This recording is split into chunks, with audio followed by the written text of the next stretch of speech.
The swinging 60s was a period in British history characterised by pop music and rock and roll taking over Britain. Despite the popularity of rock and roll, the BBC would not broadcast this music, though there were many radio stations broadcasting other genres from sea. Some entrepreneurs took to international waters to share their love of music. Pirate radio stations were broadcasted from ships or abandoned seaforts located in international waters in order to avoid legislation stopping them from broadcasting without a licence. These stations were massively popular with old and young people all around Great Britain, with many listening throughout the day and night. By 1968, there were 21 pirate radio stations broadcasting to an audience of over 10 million people. One of these stations was called Radio Caroline.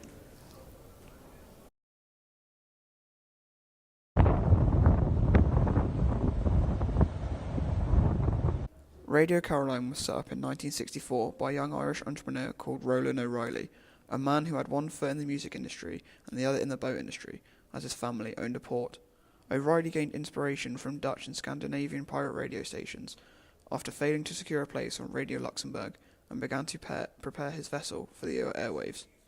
After buying a ferry named Frederica, O'Reilly was ready to broadcast to Britain, with his first transmission on the 27th of March 1964.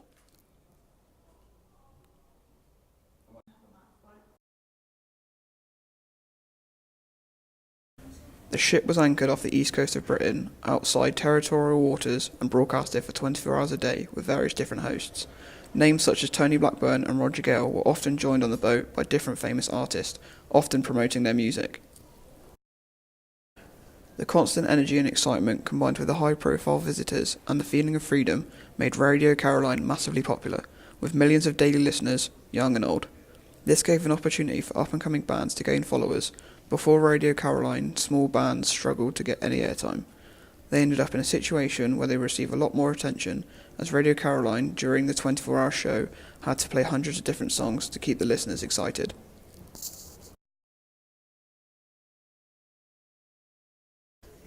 The mass popularity and hysteria caused by this radio station was noticed by the government. Attempts were made by the Postmaster General, Tony Benn, and other politicians to outlaw the radio station. Despite this not working, in 1967 a piece of legislation was made which truly rocked the boat. I'm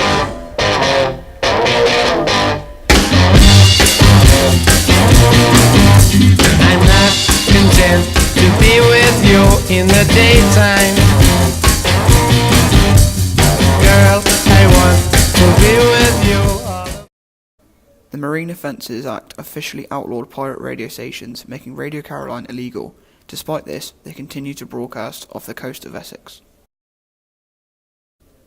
On the stormy night of the 20th of March 1980, strong winds and waves caused the Frederica to lose an anchor and drift away from its usual spot near Essex. During this storm, the boat travelled 10 nautical miles and ended up hitting a sandbank, ruining the ship. However, not all good things must come to an end. Despite the adverse situations that the station experienced, they are still broadcasting to this day. However, they now broadcast from the safety of the shore after Chris Moore received his broadcasting licence. The current Radio Caroline team have dramatically small audience nowadays, broadcasting only to the areas of East Anglia and London, rather than the whole nation. Radio Caroline has also lived on through popular culture, with a film being created which is said to be based on this station. The Boat That Rocked was created in 2009 by producer Richard Curtis. Curtis claimed that the film represented part of his childhood when he would go to bed and secretly stay up and listen to the excitement of the pirate radio. This film proved to be very popular on the big screen, evoking a sense of nostalgia into viewers who were alive at the time and giving younger viewers insight into the excitement of pirate radio and Radio Caroline. Ray Clark, a DJ from the boat, also brought Radio Caroline into popular culture with his book Radio Caroline, The True Story of the Boat That Rocked, telling stories from the boat and giving details of many of the problems they ran into, some of these featuring on the film.